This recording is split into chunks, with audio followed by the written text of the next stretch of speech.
Welcome back to Retro Wednesday, and this is Mike, and today I want to talk to you about the BIONIC 6. BIONIC 6 is one of my favorite toy lines, and for a long while was actually my very favorite toy line, and today I'm going to talk to you about all of these figures. I'm going to talk to you about what all I have accumulated since my last video, the different pieces that I have, so I can actually talk about them.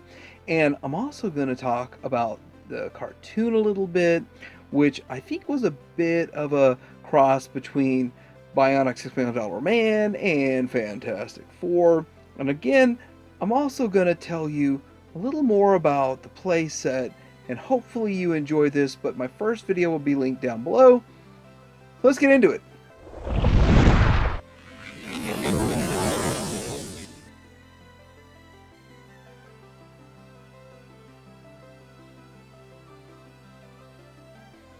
First off, I want to say that my first video got a lot of comments. Why do you have so many figures and so many of the same character? Well, that's so that I can make displays and stuff like this. I find this a lot of fun to make displays, and I try to set the display up to match the box. And in this case, yes, it matches the box pretty close, but I used to have the box right behind it. I changed a lot of things around. I've gotten a lot of figures and stuff, but I still don't have a loose playset.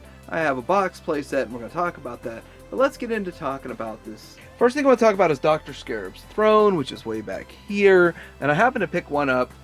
And the thing is that this was in the 80s. There was this whole laser tag thing going on. And this was sort of like a game of laser tag between this throne and this arrow chariot back here. Now, I'm not going to get them out and mess with them too much because they don't do much, and I don't have the electronic parts that make it work, so it's just kind of a piece for them to sit in for now. So a quick overview of the Bionic 6 figures shows they are all made of die cast. Die cast. And they all have, or most have, some transparent parts in them. Well, I guess you could say they all have transparent parts in them. And we're going to get into all of that, but this toy line actually has the absolute worst accessories ever for any toy line ever made in all the history of toys, and still holds the title today.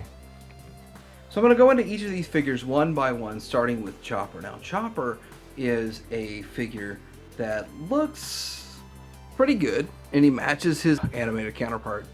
He comes with this weird backpack, and it's supposed to have a gun to it.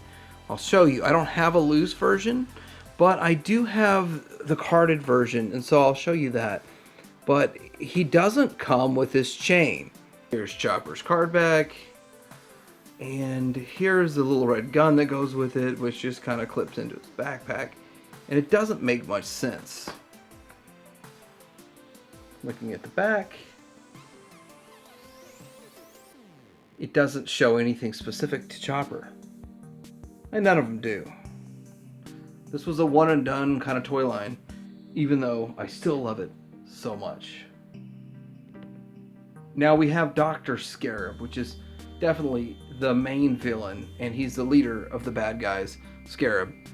When I said they have translucent, all the bad guys have translucent chest pieces.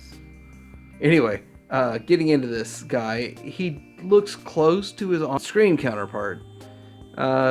Since they are made mostly of die cast, you see a lot of paint chip. White would be easy to touch up. It wouldn't be that hard. He comes with this wrench. And he comes with a belt that I don't have, a loose belt, but eventually I'll get one. Patience saves pockets in this situation. Looking at this here, you can see his belt. My weird collecting habit is if I have a carded one, then I don't mind having loose stuff that's incomplete. So that's kind of always been my crazy, strange way to look at life. So looking at Clunk here, Clunk is the biggest fail. He's an epic fail. He's way too small for the character.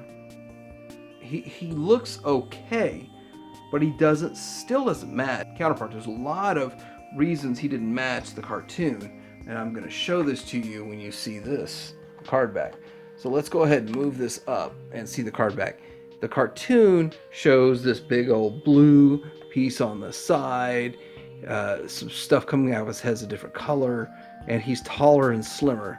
This guy's short and fat. This is like the Danny DeVito version. I didn't like it so much. I sought after this figure as a kid a lot. It was hard to find.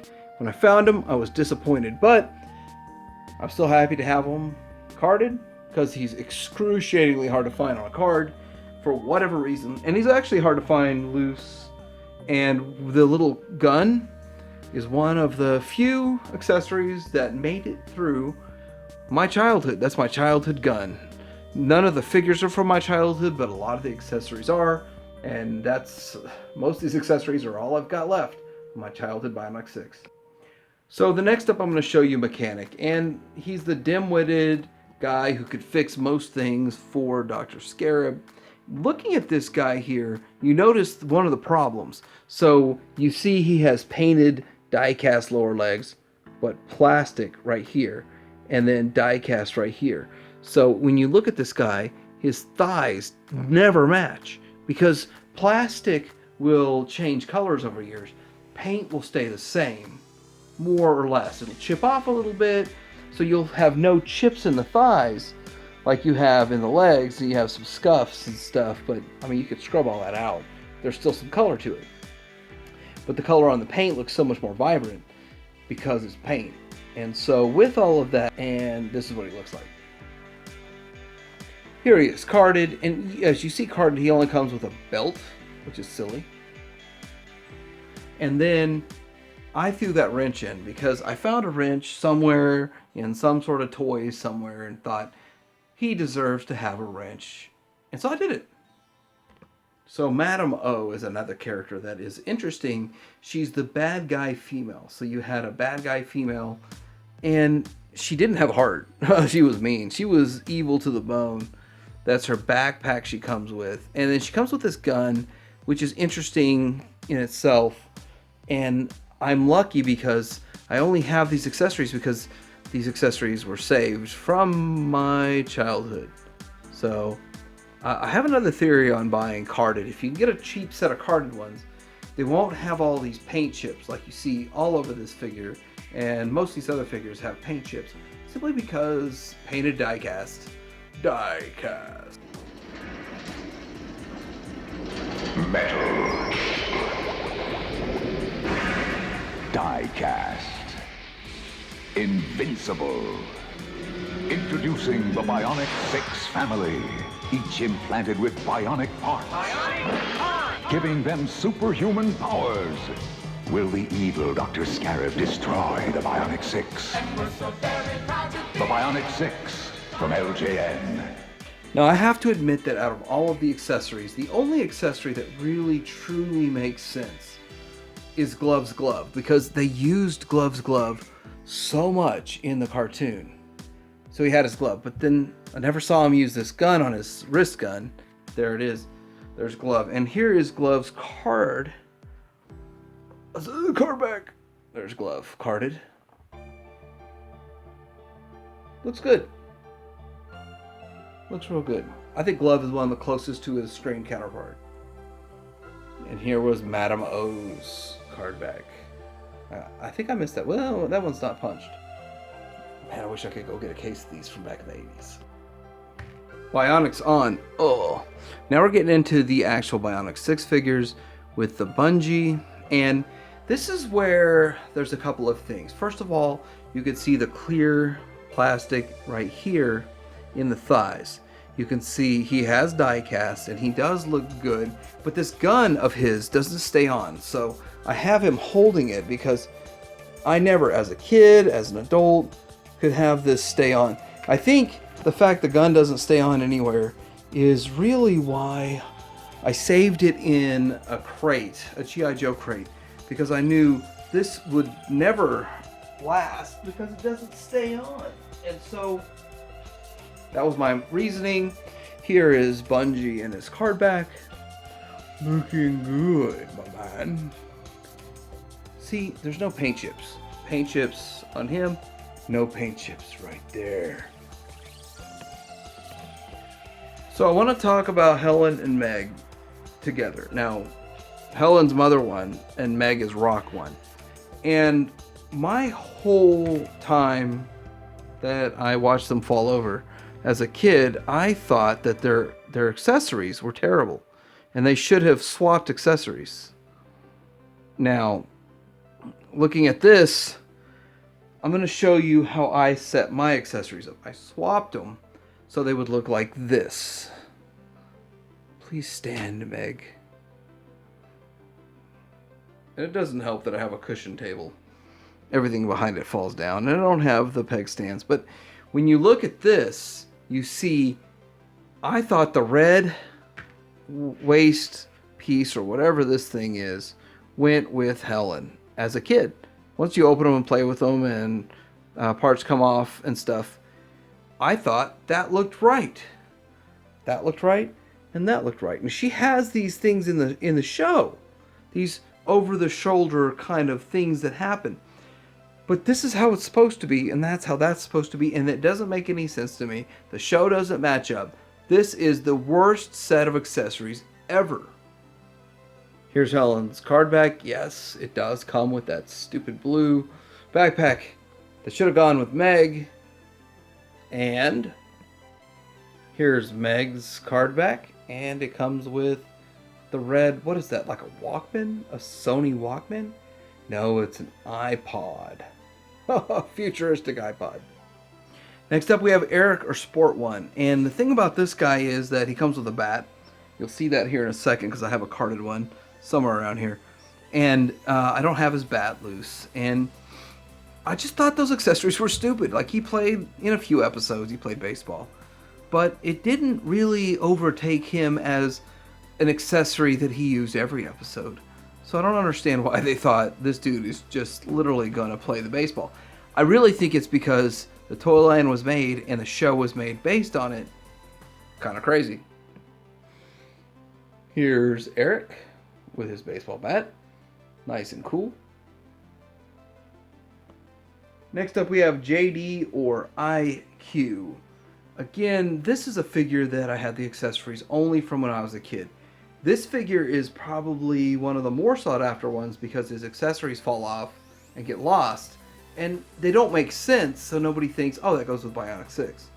Why would a cowboy hat and some weird digital shoulder arm thing go with this character? It makes no sense whatsoever. But, oh, I have one. Carded. And it's unpunched. Yes, I do. And he has another accessory that looks like that. They're two different ones. And neither one hold on very well. I remember that from when I was a kid. Lastly, we're going to look at Jack or Dad One. No, Bionic One. Here he is, carded. But it doesn't really make sense. Like, this guy is going to show up and he's going to go scuba diving. The accessories, they make no sense whatsoever. I had no play value with them. But I guess he went scuba diving in that one episode. You don't make a toy line based off of one episode, right? Talking about the Quad Runner real quick. It has some handlebars which are usually missing. And one of the things you can do, you can pull this out. Or push it in. No, pull it out. And it pops the hood up a little bit. Which exposes some guns. And then you have this whole thing in the back. Which turns into a launching gun mechanism in a way. But the fact is, it's really just a Quad Runner, the four-wheel ATV that flies. So it's going to fly out of here. It's pretty cool. This thing here, on the other hand, has a whole lot to it. This is a motorcycle, but the back wheels shoot out and the front wheels shoot up with the push of a button. It does that. See, they kind of spread. I feel like every time I do it, paint flies off and it starts to break, but let's push the button in and lift this back into place, and then push the button in and lift that into place, and it just, the handlebar breaks, mine broke. It is what it is. Next up, I want to talk about the BIONIC 6 headquarters, something I didn't have back in the day. I still don't have a loose one, so it's kind of, I'm going to show you the box, and it's not a great box, but I have a sealed one. I'm not going to open it. One day, I'll finally get me an opened one, a used one, even if it's not completely complete. It'll be nice to have. A real quick story about this playset is that I was actually eyeballing it, looking for these about a decade ago, and I found one that sold for $33 on eBay, and I was even wondering if it even really was a thing. I did some research days after the auction ended, and I missed it and realized it was. So then I was kind of obsessed with getting one, and I got a box one. The box is in rough shape, but when I do get my hands on one, I'm definitely going to review it. There's a lot of cool stuff with this. It's got like a telescope and something going on over here. I'll be able to explain it more when I have it open, mess with it, and figure it all out. But let me know what you think about BIONIC 6. Like, subscribe to Deer Hanger out.